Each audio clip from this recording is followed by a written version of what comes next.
When customers come into the Bell branch, I would like them to know that it's not just a place they can do their banking. They can come laugh with us, cry with us, pray with us. We want to be their friend, not just their bankers. My name is Courtney Frazier, and I'm the Bell branch manager. Happy banking is different because our level of customer service that we offer to our customers and the personal relationships that we develop with our customers. Oh, sorry. Hello, Alan.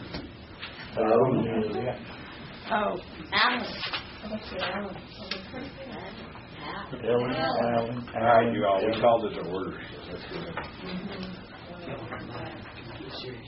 That's right. We'll begin such seriousness with the consideration of the minutes of last week's meeting. I checked them. Yeah, it did good. Yes, we went three of us here. That's what we got. We're going to have quite a bit of the discussion in the work session today is the Kelly Shaw Show. Start with item number 2, ordinance 7396. This is a rezoning out of Bell Street, Hyde Parkway, an existing planned development that's being amended. Joe?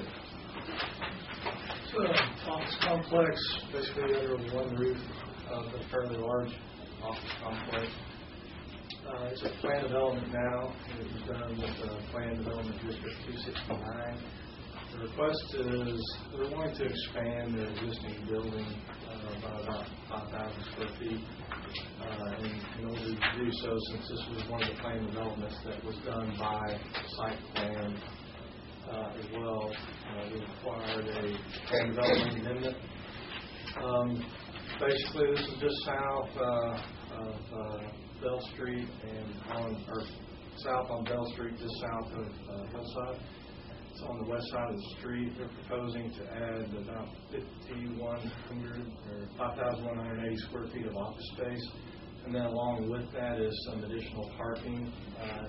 They're actually providing more parking than would be required. But all the expansion of the office building and the parking requirement would be located towards the rear of the property.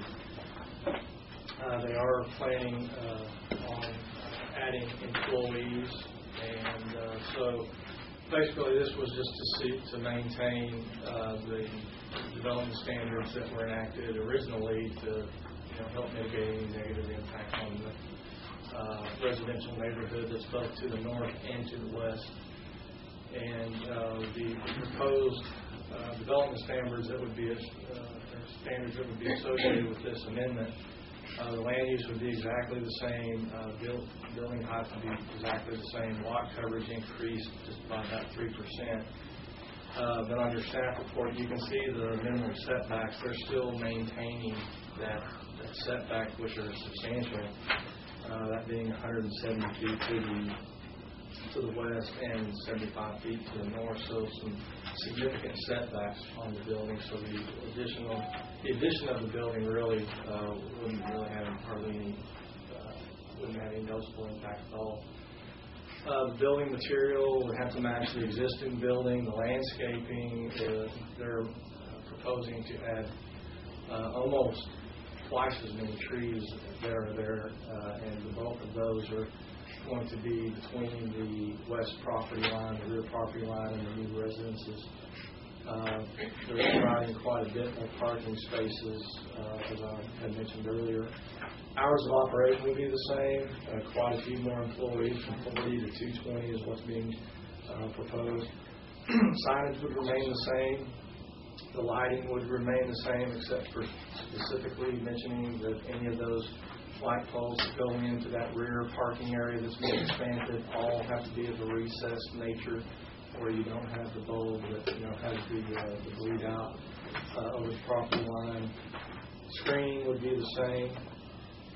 So really, Planning and Zoning Commissioners felt that with the proposed development standards, along with what was already approved in the first plan development, that the expansion would not create any negative impacts on the surrounding neighborhood. They recommended unanimously to approve it, and so at the time of this writing, and also this was true before the Planning and Zoning Commission meeting, we only have one comment, and that was from a letter from a property owner that lives directly to the west. And it's actually the first time I remember it happening, but he actually sent in a letter saying that he supported the request because they had been excellent neighbors and anything that they wanted to do with miscellaneous offices. No, the Ford McCoy and Company. Sure. It's a red top. Right. They're good neighbors, and it's always maintained perfect. yeah, red metal roof. Yeah. It's just a great neighbor. But we don't get those kind of letters very often when it's from a resident about an adjacent non-resident. Do they own that empty land that's on a triangle coming out of the north? It's right adjacent. It comes up against the fence.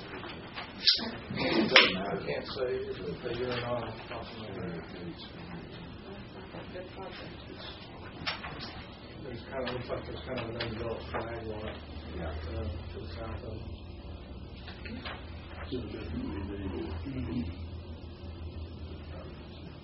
These people are just good.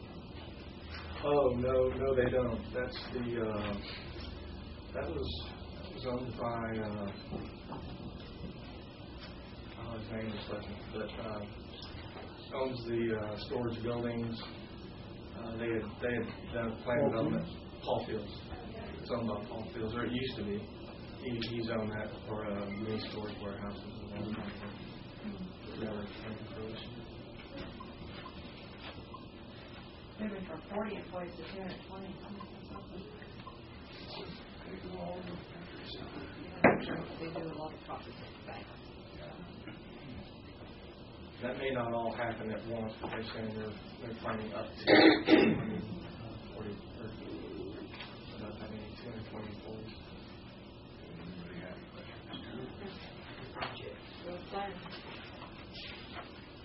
Okay, next item, ordinance 7397. This is a rezoning out in the Greenways area. New residential coming online. Okay. Rezoning is, again, undeveloped property. Usually when it's annexed, it's automatically zoned agriculture until it gets developed. This is some of the remainder tracts associated with the Greenways annexation and development. They're requesting to change the zoning from agricultural district to moderate density district, moderate agricultural district, and moderate density district to residential district 3 and residential district 1. So there's a lot of rezoning going on, but basically it's to be able to continue the expansion of their residential subdivision. And if you look at the sketch, I'll explain this as best I can. Their original design, they had requested they were going to do some small garden home lots south and adjacent to Pine Ridge Drive. And so if you see that little right-of-way area that's brown there in the middle, that whole kind of strip along Pine Ridge is currently zoned moderate density district, with the rest of that south being agricultural district. So those are the two present zonings that they're requesting to change, and then you can see where they're proposing their larger lot, residential district 1, and then to the west, the smaller lot, residential district 3. The reason Where is the bird sanctuary being applied is it maybe down there to the south. Okay. The white traces that path that was put in. Right, okay. Right. Excuse me. You may wonder about that strip in between. They actually did the meets and bounds to reflect the actual property that's being zoned, and we don't have that happen a lot. But the way our ordinance reads, once this gets rezoned, and then once the property's platted, because the property hadn't actually been platted yet, you can see the kind of proposed plat superimposed on that zoning. But once they do the plat, this particular strip, the zoning will actually, the way our zoning ordinance reads, the zoning is extended into the right-of-way to the center line. So it ought to, once it's platted, that zoning will automatically extend to the center line on each side. Is that green strip through there, the zigzag, is that a street? That's a street. Is Landon going to come through from the side all the way down? I'm sorry? Is Landon going to come through, or is there a barrier there? It's got that kind of wide deal. And it's to the north. Right, that's going to be a little entryway median, little feature. It's part of the public improvement district. Okay. But they've included the right of way and as part of the parcels that you see zoning, but they left that right of way out to separate the two zonings, and that's the way they described it by meets and bounds. But I just wanted to let you know, I don't mean to confuse you, but once that's actually platted, that zoning will automatically extend to the center line of that street so that you don't have a strip of unzoned, technically called. Why proposed R3, proposed R1?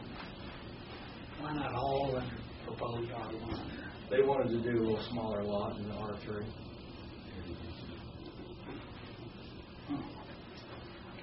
And then the commercial that backs up there on the west side of that, is on Sonsi, that's all currently agricultural, but they anticipate that that's going to be general retail. And that's one of the things that if you read our staff report, it's one of the things we kind of mentioned that the areas of the Greenways subdivision have been developed already really do conform to the neighborhood unit concept where you have the non-residential zoning and development on the corners of the intersections of the arterials, and then residential in between along the arterial, and then interior also. But one of the first things we asked about, when you see a zoning request like this and you notice that strip out there to the west, well, what are you going to do with that? And if this was on any other arterial, we'd be concerned about that one, and we'd like to talk to them about that. But this being Sonsi, with that already being kind of identified as one of our major commercial corridors, Loop 335, that's what that strip is being left for, so potentially non-residential development. We get this more and more from developers or property owners that they want to leave that strip, but there's reasons why we discourage that strip unless you're on a commercial corridor like that. And also, the last APA conference that I went to, they said that this is beginning to come around again and be a problem, is that strict retail zoning or strict commercial zoning that most cities, if they take a look at it as far as property zoned for and what the demand is, that most cities are way over zoned for commercial development and the actual demand. And so they kind of recommend that you really take a look at that kind of strict zoning and determine if that's in the best interest of what city. Because the Greenway seem to be surrounded. If you take from CBC all the way west to where the houses start, CVS Pharmacy from the Cornell side or Colter. Go all the way west, there's a big open area there now, a big area where the state is, now this area. Are we going to have residents come back and say, well, is that going to be business, office, or apartments? And what are they being told as they start to buy the lot? Well, this is a little unique in that from CVS, then you have that big open area. But then you have residential, and then you have the school, which you see here. That big open area was platted as a park. And therein presents a real problem because if it's platted as a park by state law, it has to stay a park unless everybody that's a property owner that owns property within that first plat that platted it, everybody has to agree that can be rezoned. Not a 50-50 deal, it's 100%. That board has to go to a vote. Is that there by South? Is that what you're talking about? South of Crown, sorry. It's a big area. I mean, it looks to me like it's... They originally platted it for soccer fields and some things like that. But the more it's been developed, they think they have enough greenway area, and they would like to develop that with something. But I talked to Eddie Scott several times about that. And I said, you're just really stuck. And they did it, but it's one of those things that we do now with public improvement districts and other plans. If we see something that comes in that says park or recreational area or something like that, we say, are you sure you want to do that, or do you want to call that just a tract or something else? Because if it says part of a recreational area or something like that on the plat, you're stuck with it unless everybody that owns property that was represented on that plat, which on Eddie Scott's, the first Greenway's plat, 200 lots, something like that, and every single one of them would have to sign off on it, and I guarantee you that's not. So, no, it isn't. So that's kind of out of play, but let's ask that same question on A, that unplatted A. I know, I mean, I understand we're still talking here, but A, back up to those, there's really a nice strip, that one in Tuscan, and then there's some smaller homes, but they're single-family homes. What could go in A? Well, it would, right now it's just a reserve area land, but if anybody called and told us, we said that that's probably going to be a commercial type zoning and development. Commercial could be business office, it could be shopping center, it could be apartments. And plus, he's got a big sign out there that says commercial. I think it says commercial land for commercial sale. It sounds like you're somewhat aggressive, but what are we doing in the future to identify what we said in the comprehensive plan and not leave any surprises in this for people, residents? I think that's where we're at right here today. I know, but let's go a step further. What should we do next? Well, on something like this, you always have the ability to zone it. The city can initiate zoning, like we kind of talked about a couple of weeks ago. We can initiate the zoning, but we had neighborhood services zoning, we had general retail zoning, we had light commercial zoning. So, depending on how you want this leaves much more flexibility for the property owner. But if somebody wanted to come in and rezone this industrial or heavy commercial or something like that, it's incumbent upon staff to say no. We're not going to recommend that because we try to hear the neighborhood unit concept, and here's what we would recommend. You have the right to request it, but we're going to recommend denial of the Planning and Zoning Commission. And and then if they deny it, they can appeal it, and our staff report would be the same to you that it doesn't conform to the comprehensive plan. But our battles have been with people that felt they were shocked or misled, even though they may not have done their homework, and that's going to happen. My question is, what do you do? In my mind, that park area you talked about a minute ago, forget it. It's their problem. They created it. That's their problem. They got to get 100% seniors. But I don't want to keep creating things like that down the road where residents don't expect. And I understand we're worried about the property owner, but I'm also worried about every one of those residents. If I built a house in there, I'd want somebody worried about what's happening there. I really think we should get just another viewpoint on that, Mayor. You've also got the matter of the developer's rights. It's his land, and if he can make the case that it's suitable to be zoned for offices versus light commercial, that's probably an equal consideration that the commission may want to balance. It's not just those people who bought land. They were told whatever they were told by third parties we don't control. But to maintain the rights of the developer to maximize his profit or her profit. And there's also an interesting little point of law that doesn't get talked about much. Mention a comprehensive plan. Every time you amend, I'm using this as an example, when you amend a rezoning request, the effect of that is to amend your comprehensive plan. That's in some court cases coming out of the Texas Local Government Code. That's just a technical detail, but you have your comprehensive plan saying we think in the future this will be high density. Well, you come back today and you say times have changed, traffic patterns have changed, things Kelly's going to talk about, changes in the neighborhood. You say, well, maybe today we're going to change it from high density to just R1, R3. And that has the effect of amending, in a sense, your comprehensive plan. The challenge for Kelly, and I'll shut up, is to try to guide you all, encourage good decisions that don't become a patchwork, but still somewhat comprehensive view of continuity. Yes, sir. Well, these were platted and figured a long time ago. We don't know what happened with those homeowners. My thought's going more to what our next phases of expansion are. Should we, on corners and on sides, have the developer give us very specific use so that the owners, the landowners, the homeowners around there got to have a better idea of what's going on.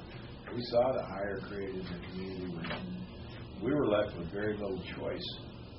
should we define those choices better and have the developer, or is that going too far as a commission? I think it's a Great discussion. It's a very important discussion. It's a good discussion. If we go back to some of those earlier talks on the pyramid of the zoning, it will be difficult, if not impossible, to ever ensure that all of the people who buy lots or buy homes are as fully informed as maybe we'd like them to be as to what would happen on those undeveloped properties. The current protection that we have for them today, as Kelly's talked about and the comprehensive plan has talked about, neighborhood unit concept puts the more intensive uses in the corners first, and then on the exteriors, and then becomes higher, better uses as you move toward the interior. Leaving that zone as agriculture guarantees that anything that they wish to do out there to change the use of that property from today's nothing towards anything, at the very minimum, is going to go through the full planning and zoning commission process and then ultimately the city commission process. So those owners are certainly going to receive more notice and more opportunity to participate in the zoning. Does it stop some of what we've faced over the years? No, it won't stop at all. I think anything that we try to preordain out there, we've got the most restricted zoning that we can get today. And anything that you preordain, the next city commission can see a little differently. It gets to be a eye of the beholder type of thing too. Do you prefer offices or you prefer light retail? It gets to be a matter of judgment. Well, in the last big battle we had, some of us didn't believe they wanted retail there versus apartments. And yet that was the homeowner's choice. I would not have predicted that. Well, yeah, the developer may not know when he might be able to attract to come on that property, and it could be one or the other. While we may say you can only put retail there, if you want to put an apartment there, then we're telling him he can't use that land for the purpose that he just wants to sell the land for. He doesn't really care what's on there. Gets back to caveat emptor. That's exactly. Yeah, your imprimatur will last as long as this majority is in office. Yeah. There's no thing to be assured of. We've had some of us have had quite a few discussions about this. I don't want to talk about this more.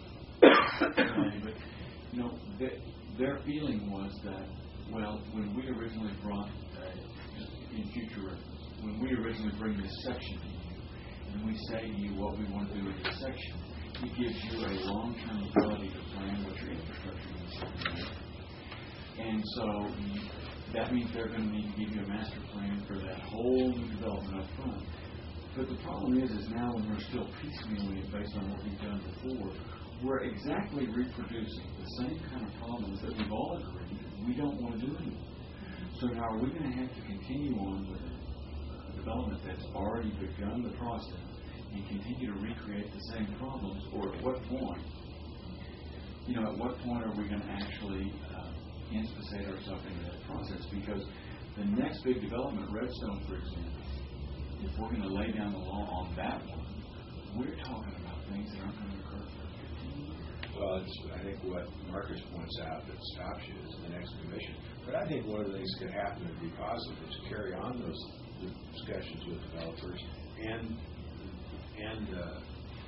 obviously Kelly's office and Scott's office and us sit down and on a more regular basis and figure out, okay, well, here's what we're running into problems with. Just have them sort through it and think about it.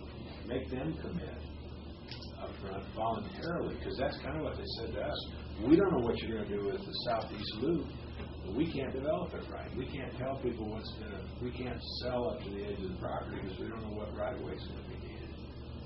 I think we got to just carry on the conversations.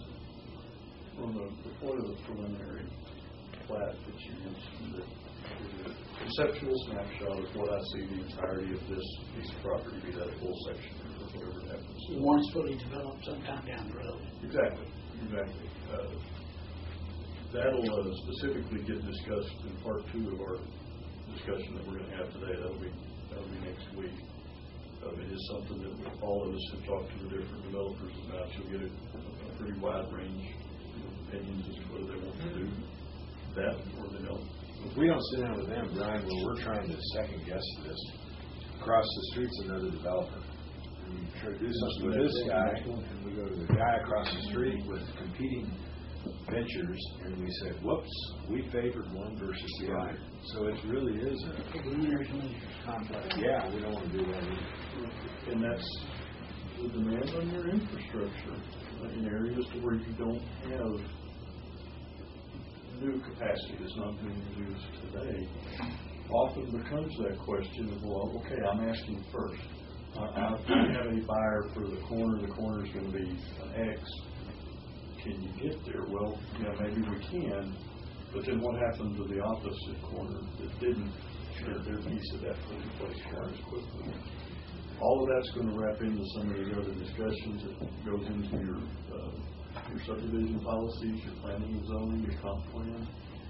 It's a huge topic, and it's important. I mean, it's the orderly development and support of your community. If we have a role in that, though, I think this commission's ready to take on that role. If we don't have a role, we need to be told we don't. But you have a role, and that's where we're going to get us to in the next 2, maybe 3 weeks, depending on our discussions.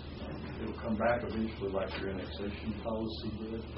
What we want to try to do, and I'm going to roll out the line, just as we did with zoning, build that base of how these things work in general, then we get into specifics of how it's done today, what the comp plan has suggested you consider. We then need your thoughts and advice so your comp plan committee can get started on that. It's a big, daunting topic, but it'll start coming back for action. It'll be good. This would be where you can really make an impact on that is, for example, on this, if we really start encouraging master plan developments to be submitted and approved, which Greenways did.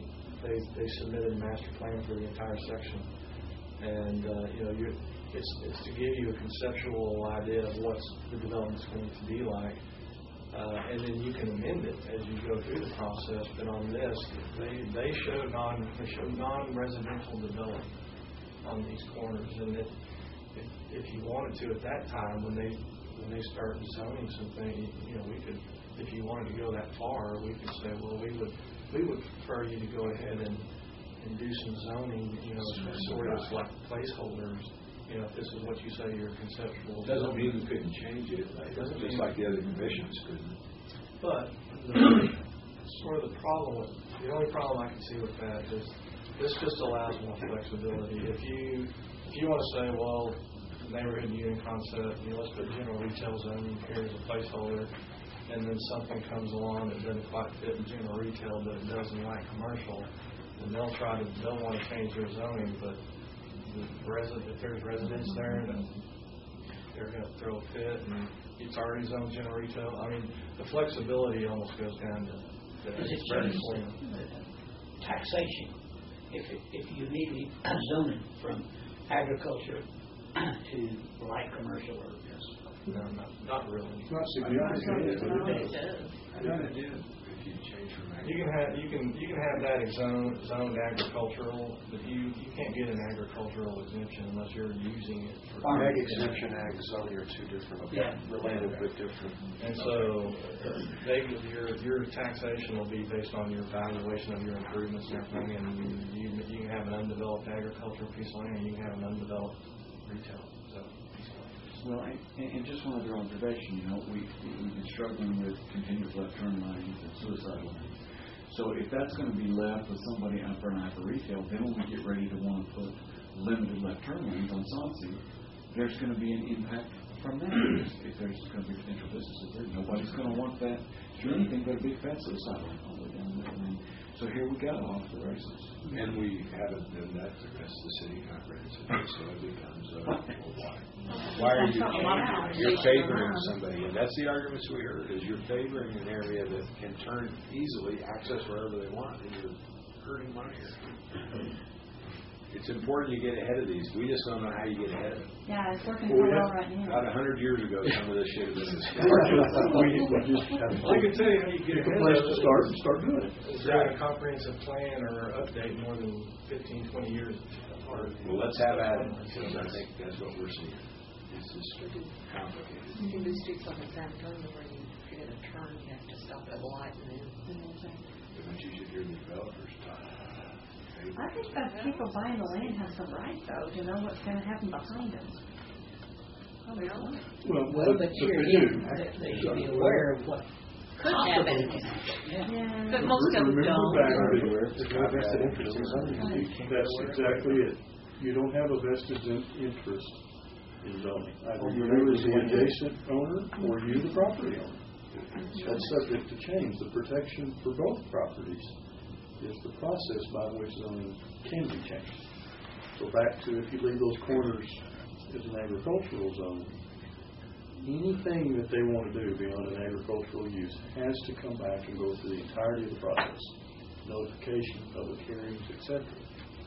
If we put a general retail zone on a placeholder, there are numerous activities that can occur within that general retail area without ever coming back, some of which would be very agreeable, some of which would likely build apartments in general retail. Bars. tattoo parlors. Tattoo parlors. Auto shop. I don't think tattoo parlors go there. I don't think so. No, there's a few. So, So never buy land that's taken. Well, and seriously, if you're buying a piece of property with vacant land behind you, you kind of need to call and say, well, what can they do behind me if I buy this house? And even though we said it was agricultural zone, if somebody called and asked about that right there, we would show them the master plan that was approved. We would show them what our comprehensive plan recommends, and we would give them probably the options. Here's probably what's going to happen. And that's sort of what happened in our big ballyhoo in the colonies. Is we couldn't stop what was going to naturally happen any way the developer chose. I think the property owners that are adjacent to that apartment complex, in my opinion, are fortunate that that apartment complex had to go through the process that it did. Oh yeah, because I'm not sure that. I remember, think it was good that they got that process. had that PD been worded just slightly different, it was an odd one. If it had been worded just slightly different, that apartment complex would have gone in without ever having gone through the process. no masonry discussion, no driveways, no Windows and which way they face. I mean, but because of how that, in hindsight, had that never been part of the PD, but as agricultural, you would have had the entirety of the process start to finish. Yeah. Or not for that one piece. Okay. Good discussion. Item 4, Ordinance 7398. Also a zoning change. Also certain residential development that's found out in Hillside Terrace. Same, similar type of zoning request to expand the residential development in the Hillside Terrace Estate subdivision. The proposed zoning change would be from agricultural district to residential district 2. It's a lot density that's in between the R3 and the R1, 6,000 square foot area. Just expands the similar development zoning that already exists within the subdivision. Planning and Zoning Commission had no problems with it and recommended the request unanimously. And just to get this in here real quick, I hope you noticed in your staff reports, because we've been trying to do this now. We try to mention in each zoning request how it ties to the comprehensive plan in some form or fashion. So we're trying to get that part turned around as well. good.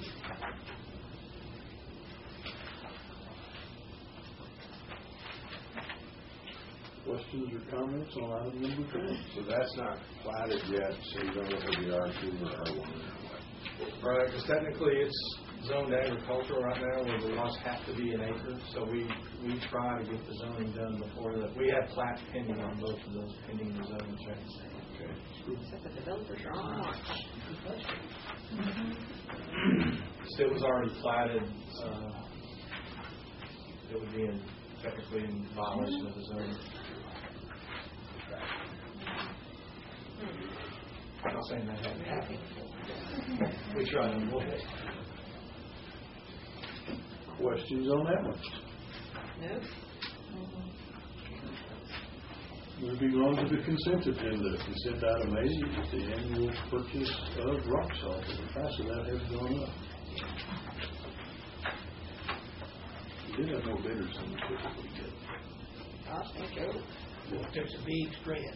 There is a big spread. You know, we rarely put out straight rock salt. It's mixed with sand before it goes out. We use actually very little of it compared to the... What's the stuff some cities use that turns kind of purple on your windshield? Some kind of... Is that the magnesium chloride? Is that up over here? I just wonder why they do it. There's a liquid de-icer that goes out as a slurry. There's a different one that's occasionally applied even in Amarillo on the bridges and the overpasses that goes down first. It's supposed to keep it from ever forming. I'm not aware that either of those is used very extensively here. We do have a liquid that goes down on the runways at the airport, but it's a completely different product.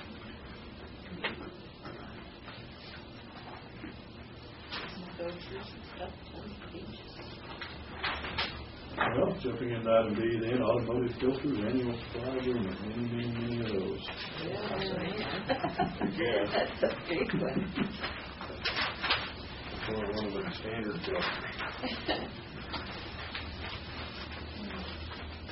Oh, if we ever had all of our stuff the same, it'd be quite a bit simpler to do.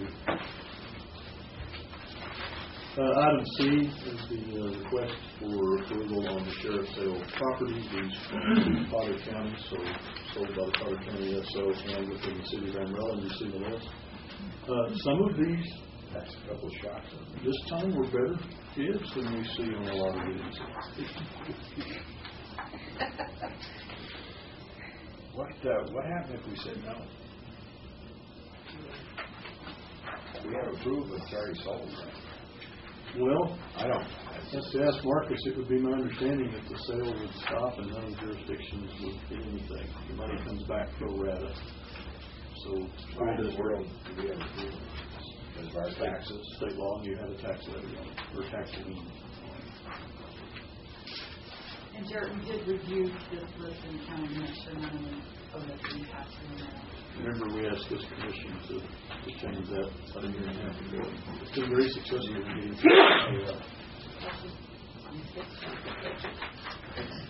Why would it bid before that property? Why would it Is the court for one on the other one? No, there were, I think there's a couple of them. There were two. Mm-hmm. One on I think a lot of time is spent on money. For sure. Maybe one reason this comes to mind off the top of the head, it could be something else. just running well. Where's the example? Page. Just looking us all, I really want to see it. There's the bottom of the second lot. 4 or 5, 5 or 5, 3 or 5. 3 or 5, top of 3 or 5, and top of 2 or 5. Middle of 2 or 5. See that? Yeah. But it was a high bid. Well, we may have withdrawn it as well. I was looking to see if it was a hypothetically corporation made the bid, but then they don't have their corporate chart and everything in order, then that looks like an individual. Yeah.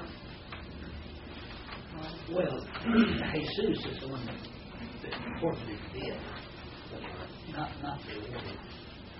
That's correct. Like these old houses, they're not lost. They're mixed and matched. Have you seen now the low properties that we've cleaned? On the one below, he got the bid and somebody else worked. I wonder if they worked out. They did. You see that? The two names are opposite on the two corporates. One withdrew and let the other guy have it, and the other guy withdrew and let the other guy have it. See that? No, I don't see the second one. Well, see the Fuentes and Armendariz, and then on the other one, it's the opposite. Armendariz got it, so they colluded on their bids. That's illegal too. Be careful what you accuse me I will. of. Just off suggestion. It could be perhaps, but maybe not. Coincidence. Jock Texas bids in here for $1.26. Yeah. $7.50. Right. You never know. Never know. A lot of people. Buy a lot that way. And pay the tax. Yep. Okay, we're learning all kinds of this. Yeah. Quite a few of them on the list. We haven't had a list for that long in quite a while. Well, it's amazing how much we're recovering against what's it's owed. Well, that's taxes only. Some of those will have city liens on them. Of course, we won't sell them to the bidder. $6,000. So once you buy, you have to pay the tax. No, that's what you're paying. Oh, that's it. You get it piece in. Like 3-year redemption period in Texas law or something? No, it's not that long. It's 6 months. 6 months. I think it's longer than 5 years. People used to try to come in and borrow money on sales of property. I said, gosh, you should get tired. Just can't do it. Sorry. I'm just reading that out. You mean old bankers? Casino Heights. Yeah, University Heights, I know that. It's right next to Highland Park.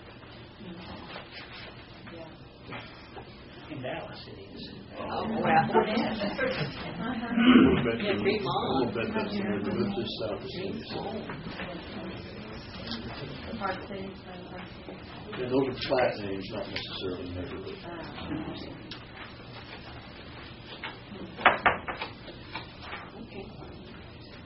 Okay, everybody good on that one? Well, two things then left for the work session today. First, we'll get Kelly back up here and start on the presentation that we briefly mentioned on the city's development process. Who does what when? This is a multi-part deal. We'll start today just to really kind of at a high level of what's the theory of this, just like we did with zoning. Next week, we'll start drilling into what are the specifics. What it is that's going to happen, how do you make that happen, who does what, at whose expense. So, Kelly, I think we have handouts. What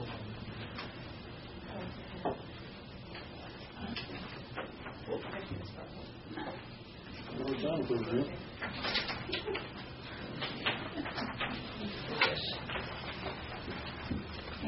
And a sample. Thanks. Yes.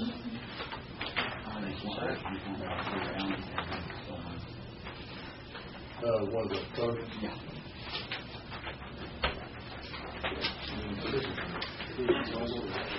No, that's a set. At some point.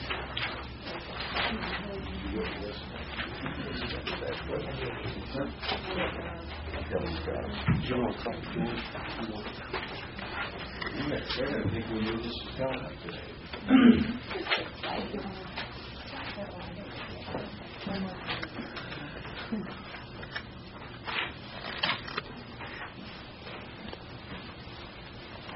Okay, take it away. Aaron was exactly right.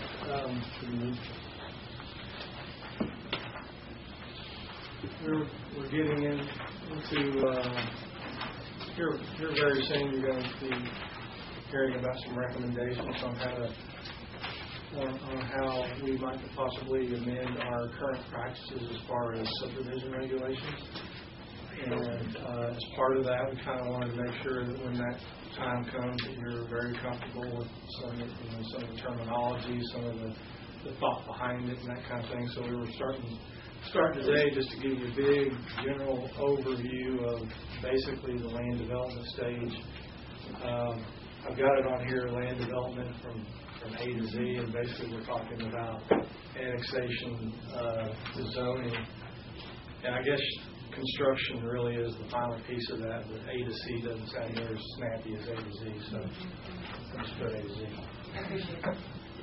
But if you look at the development timeline, you really do go from raw land to subdividing a larger piece of property into smaller pieces and selling those off, and then those at some point start to get developed. But in order to be developed, they have to be zoned properly. And so you go through this sort of timeline on what you need to do.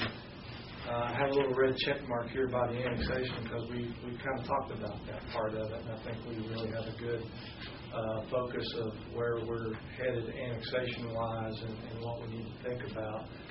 This is the general timeline that we think about when we're talking about property. As far as annexation, we've been through that policy change.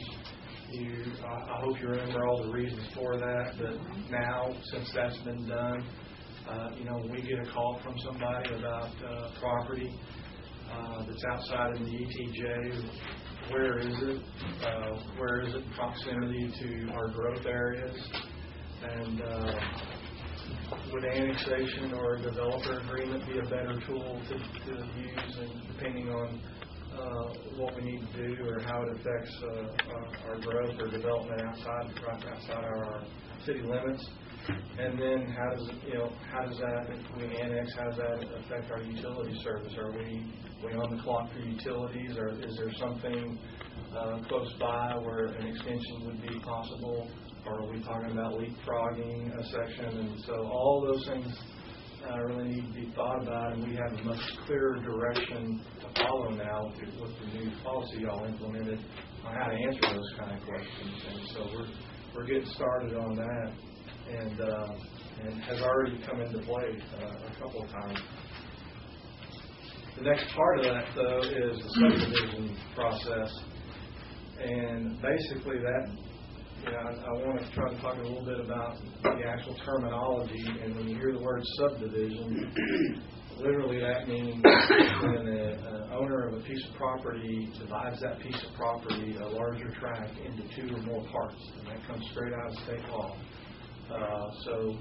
And tied to that, which we have a real problem with here around Amarillo, by state law, if a property owner divides a tract into two or more parts, it says they must. The word must is used. It doesn't say may. It says you must plat the property. And so that's the meaning of a plat. And a plat, and that was my first little page on the handout. That's an example of a plat. It's a graphical depiction of a separation of a larger tract into smaller tracts. And along with that plat, comes any kind of dedication of right-of-ways or anything like that we need. So when you hear the word plat, that's what we're talking about. An actual graphical representation is prepared by a licensed surveyor that prepares this picture, if you will. And we have certain requirements that they have to have in order to submit the plat. If that's what we're talking about, we're talking plat. Let me ask one more question. So when they subdivide, do they have to plat that whole subdivision or the whole initial unit? They can do it however they want to.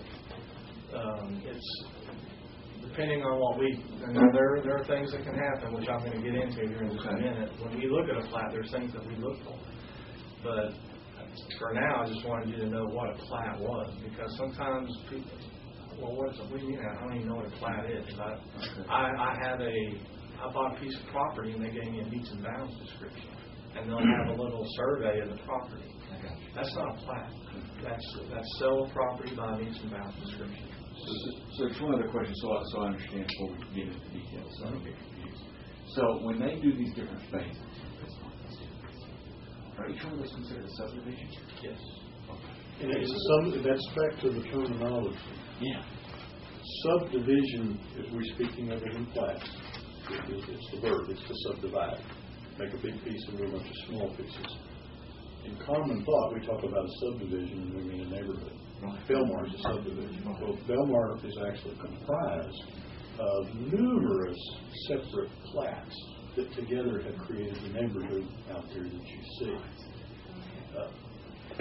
Subdivision, often, depending on who's speaking or from what standpoint, gets caught in over two traps.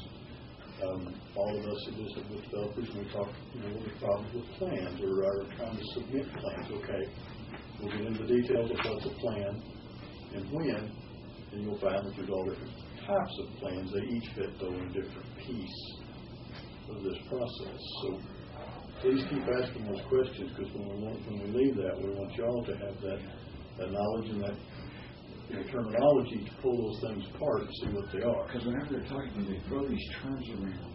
Yeah. It seems to be a moving target of what they're talking about. Right. Exactly. From your question, here's my question. So a guy owns this big plot here. And it's all one piece. And he says, well, I'm going to do something with this piece and I'm going to have somebody else do with this piece. He can exclude all of this, but he has to plat these. Now, even if he just did this as one, and puts it in a different corporation name, he split it into two. Perfect. If that was 20 acres, right, and he peeled off 2 acres on the corner, he still owns 20 acres, but it's now legally 2 even if he just pieces of changes property. the corporate name, puts it in an entity to development, then he's got to come to you and he's got to plat. How does he not have to plat this? He just has to plat this. Well, there are exceptions. There are platting exceptions that you can get into. Okay, but it's possible that he can you don't need to get into that now. It's possible that he can exclude this and not plat it, and he can just plat these or one. And go back to the items on today's agenda. Item number 3, I believe. Greenways. Each of these was platted separately. Now, in the case of Greenways, Eddie had a master plan done that showed you what the basic look of the whole thing would be, and that's good, and they've held to it really pretty well. But these are all separate plats. So the master plan may not be platted, it's just a master plan. The master plan is not a plat. That is, he puts a plat over it, it's not official. Right. Like this, you said there were some. But Paul's example there, it says plat required when landowner divides the tract in 2 or more parts. Well, that was 3 parts. Well, But even if he it's two. plat the 3rd part. That could have been one. Yes, he does have to plat those 2 if he says he's going to do something with them. And he could have just, forget this, he could have just taken this, right? Platted this part and said, I'm going to exclude this somehow. We don't need to know that. General rule of thumb: if it's larger than 5 acres, it's exempt from plat. So let's say he had let's say that tract was 5 acres. Through Texas. If that's a 5-acre tract, then he has to plat all 3 lots. Which we would. Okay. You see what I'm saying? I mean, if that's 20 acres, he's still got a big, large tract that's over 5 acres. So in a very basic way, answer some of the questions we first asked today. You didn't know kind of what's going on. Platting and zoning are 2 different issues. We'll hit zoning. Okay. Next, stay on the plat. We're in the weeds. All you know from the plat is how big the lots are and maybe where the streets are. So it's on that example. It doesn't tell you at all if it's going to be apartments, houses, dentist, colony of dentist offices or something. The sample plat that was put out here quickly. Okay, that was 40 acres. It was platted. It's now that many individual lots, and it's those public rights of way, the alleys, the streets, the drainage easement. If there was, it would be on there. I'm going to get into that too. Okay, so this whole is now that many separate pieces. Okay. So that's why when you bought your house, you bought lot X from block Y of such and such subdivision. But he filed this and said R1 or R2, and that required him to zone. No. Okay. Keep the zoning out of it. All right. He took a solid piece of property that was one piece. Right. And he broke it into, if we counted those lots, he broke it into that many separate pieces. Still all under his ownership. Okay. Not zoned yet. Okay. It's coming. I got it. 96 pieces. I'm sorry to interrupt you. It's just that we have to go to the process. We got to unlearn a whole bunch of stuff that we thought we knew. So that's why I'm having to ask these questions. Oh, that's good for me. More questions? I didn't know anything. That's good for us. Thank you. And it's important because when we're coming back with recommendations, I really do. I want you very comfortable with the terms you're hearing and stuff like that. So It's more helping. questions, the better. It's helping. Move on. Okay. It's helping. So subdivision of land, 2 parts or more of a larger tract. If you do that, a plat is required, and that's inside the city and within the city's ETJ. A plat, once a plat's submitted to our department, we have for state law, we have 30 days to act on that plat, period.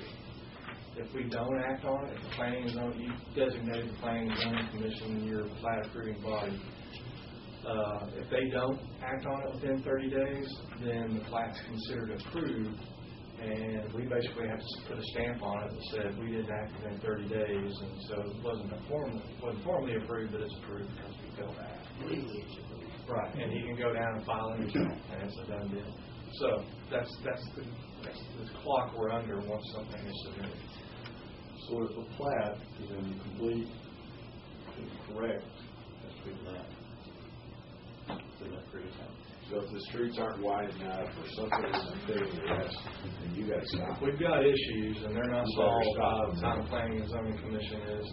We've got to deny it, and that's why currently, right now, we say we'll deny it, but we'll let you keep it on the agenda as a carryover until we get all this okay.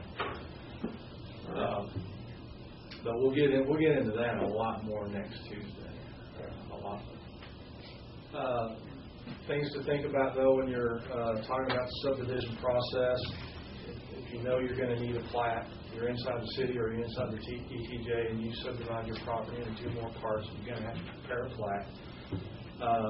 Is the plat going to be in the ETJ? Because if it is, then there are several exemptions. If it's larger than 5 acres and doesn't require any extension of public improvements or anything like that, streets or anything like that, you don't have to plat it. And we also implement exceptions that are really deemed for county plats.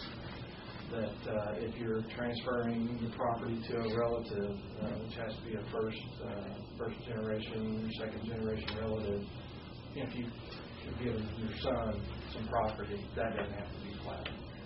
There's a couple other exceptions for like governmental type entities, but if you meet some kind of exception, you don't have to plat, and there's many more exceptions in ETJ than there are inside the city. There are other requirements for the plat themselves. If you're going to have a water or septic system, it has to be at least an acre. So all your lots that you're platting, if you're expecting to get water and a well and septic system, has to be at least an acre, or you're not going to get it. And that's set by Texas TCEQ, Texas Commission on Environmental Quality. Our Environmental Health Department is the one who enforces that. We get a lot of people who have bought a piece of property that they don't have an acre and they're not able to get their well and septic permit. But what's the philosophy behind that, especially septic? Well, interference. I don't want your water well. Isolation. You have a drain field that has to be isolated and separated from your well cases. You have to have the ability for a backup or a secondary septic system, because the life of the septic system, you have to have reserve field area. Mm-hmm. Not only do you have to have an acre lot, you have to be at least 100 feet apart. Mm-hmm. You know, The septic systems have to be. So any point of the drain field. If you take a square acre and set those points and draw your 100, all of them. It's right. Not allowed. It can't be near waterway. Well, they also, we found out in scouting, they got to be a certain density of dirt. So there are, obviously, if you're inside the city, you have access to water and sewer, and that's not a problem. So this is usually that's why there's an acre minimum for the ETJ. Also, we discern between urban and suburban subdivisions. In the ETJ, if you have a lot density that's less than 2 lots per acre, you're a suburban subdivision. And so certain standards apply to your subdivision. If it's an urban subdivision, which the definition of an urban subdivision is anything else. So if you have a lot density of less than 2 lots per acre, you're required to meet certain standards, like the lot size, minimum frontages. You have to have at least 150 feet of frontage on an arterial. access requirements. So certain development standards apply to your subdivision. If you're an urban subdivision, which is lot density of more than 2 lots per acre, then you're held to a different standard. You have to have curb and gutter streets. You have to have streets. You have to technically you're going to be required to have alleys. The city type standards will apply because you're an urban subdivision. So if you're in the ETJ, the main point here is your plat has to your subdivision involves more than if you were a suburban subdivision. Does the ETJ automatically expand with expansion and annexation? Yes. And it's a set distance? 5 miles. Anytime, any population. Smaller towns have less ETJ. State that ours is 5 miles. You have a 1 mile, a 3 mile, and a 5 mile. And the 5 miles is the largest you can have, and we're in the 5 miles. But anytime we annex, it just pushes that out. Gotcha. If there's if you're platting in the city, the main things that we look at, what type of platting are you needing to do? There's different kinds of plats. There's a replat, which is a piece of property that's already been platted, or tracts that have already been platted, and they just want to reconfigure them. Maybe they want to make 5 lots into 3 lots, something like that. You can just do a replat. If it's a minor or what we call a short form plat, which is 4 lots or less that doesn't need any improvements or anything like that, we've got a city staff member. Right, it's Vicky's office right now is the director of the community services. She can sign off on a plat if it's a minor or short form plat. Doesn't have to go through the planning and zoning commission meeting. So if somebody submits that kind of a plat, 1 lot, 2 lot thing that's on the street, as soon as it's got everything that it needs, it can be signed and filed, ready to go. So the 3 new houses at Tesco's on Fairwood Boulevard, that was a minor plat. but it needed some city service, and you had to design a street in and out and restrict them from access. How did that work? That plat, on that plat, it had a public, well, it has a private egress easement across all 3 of those lots. So it's not part of the public right of way, it's private, so they have to maintain it. And that was that way when they got those lots. Well, we required for them to be able to get the zoning and the plat to do that, we limited them to 1 access. Yeah. But the owner changed the existing. So he had to come back and get the next step. Okay. Mm-hmm. Okay. So if that was a minor plat that was signed off on, didn't have to go through King's effort. There's a major plat, which is more the typical type, large type developments. The plat example that you have in front of you, that's what we would call a major plat. That usually dedicates right of way, has alleys, those kinds of things. A lot of times requires extension of water and sewer. So those are the major subdivisions. So if you're inside the city, what kind of plat, what are you doing? What kind of plat do you need to do? Certain replats. If you're replatting residential zone property that was restricted by residential zoning, we have to send out notices for those replats to all the property owners within 200 feet. So there's a lot of detail and stuff. I'm just trying to hit the big points. I don't want to confuse you too much now, but what triggered the big water drainage deal out here that was a concern? The city brought it up. So he platted this, and he brought it back, and he all of a sudden had to look back at a heavier drainage deal. Well, let me look at this. Look at this plat down at the bottom right hand corner of that sheet.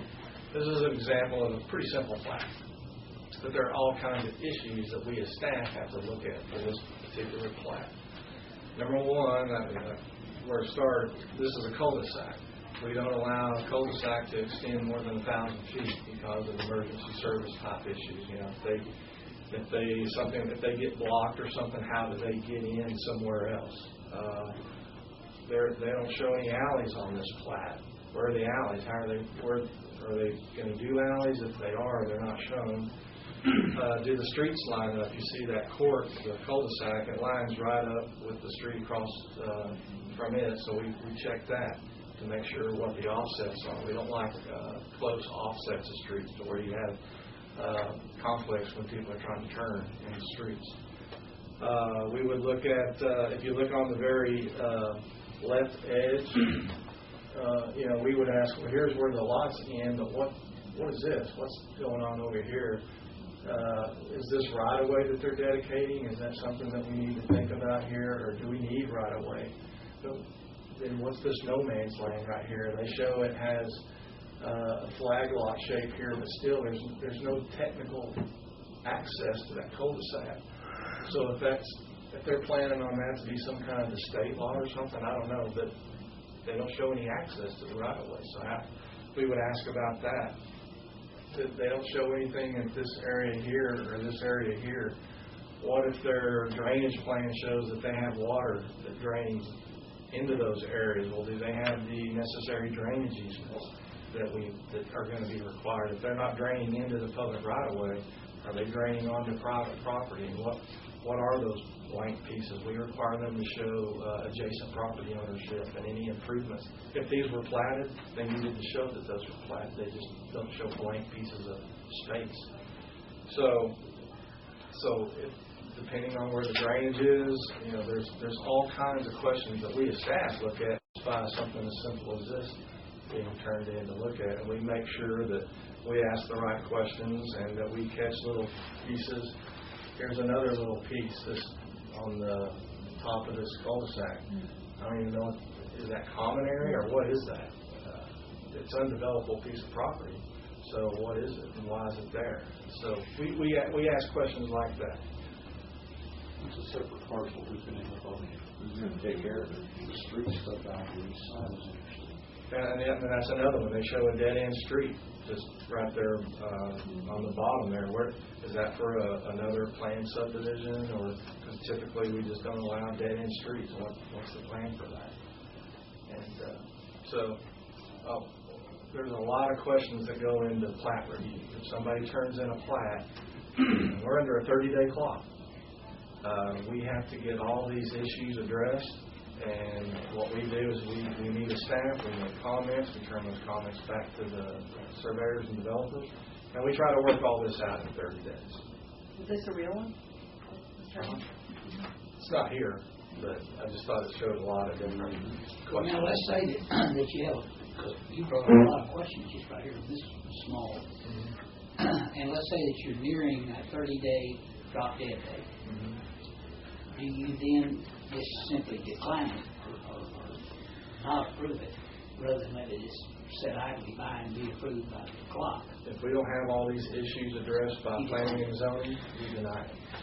And we allow it to be carried over until we get it all worked out. They can't lock you out there. That's right. So, and if they are making the changes that Kelly and his staff might request, but don't get them back, sufficient time to really, take a look at them. There'd be another reason to deny it, but allow it to remain on the P&Z agenda so it carries forward with minimal delay, but you're still not getting stuck that you didn't get a chance to go through that. We've acted on it. We denied it, but we're going to allow them to carry it over. And I have a statement that I dream about.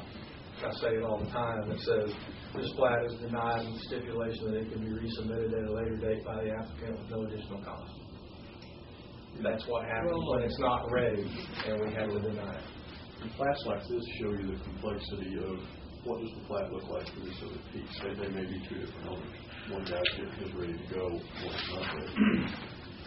But those plats have got to fit. Is there a procedure or policy or whatever about how many times you can do that, roll it over? I mean, it seems to me if I submitted a plat and you kept rolling it over, I would be frustrated because that was our dollars. There is a process, and it's about a page. I think it's the next page. But also something that we need to think about when we see plats like this one here, it's dedicating right of way.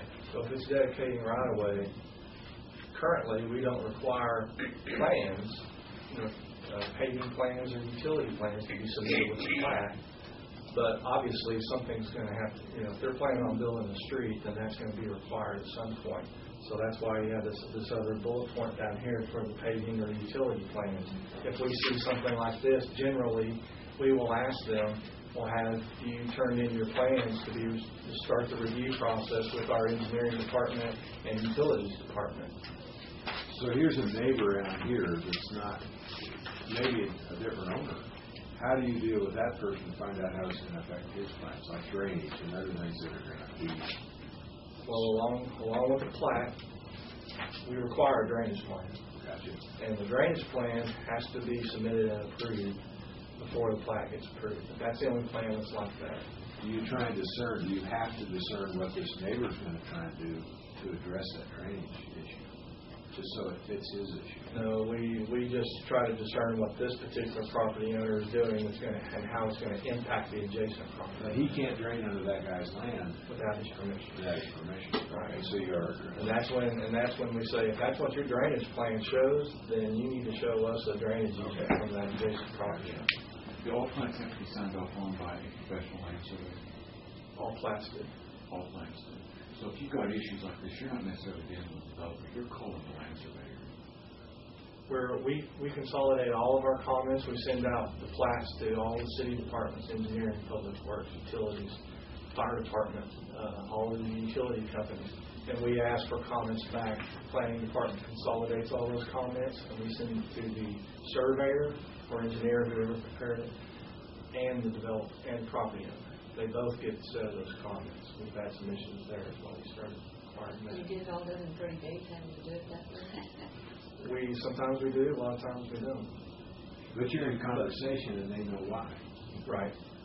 I gave you an example of some construction plans, real simple little construction plans on a sheet. So sometimes when we talk to surveyors and private property owners, plans means plat to them. They get the plats and the plans confused. What do you mean? Well, we turned in a plan to who? Well, we brought it up to the planning department, and that's a plat. That's not a plan. You need to submit a plat to us. You need to submit a drainage plan to engineering, and if you're going to have streets, you need to have paving plans, and if you have utilities, you need to have utility plans, and you submit those to utilities, and that gets reviewed in a separate process. So there's a difference between a plat and when you hear the word plans, that doesn't mean a plat. They're usually talking about some kind of construction plan. So I wanted to make that distinction. Jared, when you talk about a one-stop shop to do some of this stuff, does that include like one place to go to turn in all those? That's the ultimate goal. Now, what we've already done recently is we've designated a single point of contact, at least, as our developer liaison. It's our expert right here, Mr. Shaw. And that centralizes the communications from the developer in and from us out. As we're able to get the building redeveloped, we'll have that still, a couple of other changes, plus we'll physically have all these people in one place. So even now, you're starting to see the why. Maybe that might be a good idea. If you have all these things that are required and are interrelated, and you have to go over here or down there or up there. Wait for a response by email.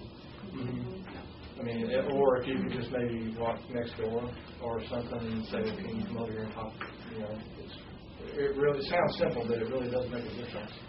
Well, the change that's necessary to fit into one set of parameters may then cause an unintended issue with something else. So if it's not, these will start stacking up from the lowest sanitary sewer at the bottom all the way up till we get a street that's handling the drainage. If you start moving that stuff for good and valid reason, it may well require adjustments on the rest of it. Having that piece all at the same time, all in the same place, is going to be a huge benefit, certainly to the developers, but also to us. So you're required to have a plat. Depending on what your plat is, you're required to have plans too associated with it. The current process that we have, I gave you our flow chart here, and I know that's hard to read. It's hard to squeeze on this slide, but I gave you in your example packet is a larger version.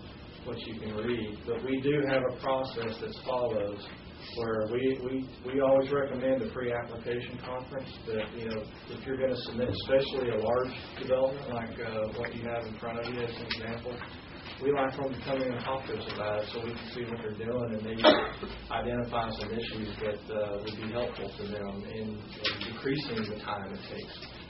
That rarely happens. Rarely. And so the way our current process is set up, you can go straight to final plat. So if that's what you're going to do, then you go into the plat fee submittal. You submit your plat, then we have a staff review.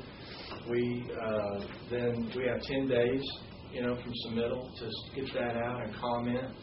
And once we provide those comments back, as soon as we get those comments back from the private side, then we have 5 working days to get our comments back on if it's good or if we still have issues, that kind of thing. I think that maybe that's an area that we needed to have some improvement in.